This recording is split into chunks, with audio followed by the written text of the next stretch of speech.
হরে কৃষ্ণা। জিত অষ্টমীর আরেকটি নতুন মিনি ব্লগে তোমাদের স্বাগত জানাই। আমি আর বৌদি দুজনে মিলে বেরিয়ে পড়েছি জিতমোহনের পুজো দিতে। এই দেখো, এটা হচ্ছে জিতমোহন ঠাকুর, এনাকেই আমরা বাচ্চা রূপে পূজিত করে থাকি।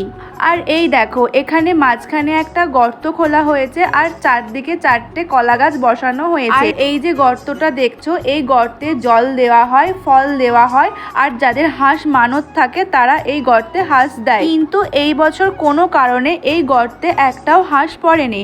এই দেখো, এইদিকে বৌদি বলতে না বলতে গর্তের মধ্যে একটা ফল দিয়ে দিল আর জল দিয়ে দিল। আর এইদিকে ব্রাহ্মণ আমাদের পুজোটাও করে দিল। তাহলে এই পুজোর মোরাল অফ দ্য স্টোরি কি হলো?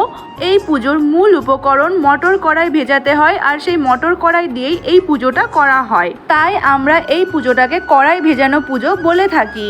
আর এই পুজোর পর মটর কড়াই দিয়ে আমরা কি করি সেটা তোমাদেরকে নেক্সট ভিডিওতে দেখাবো। এখন এইটুকু।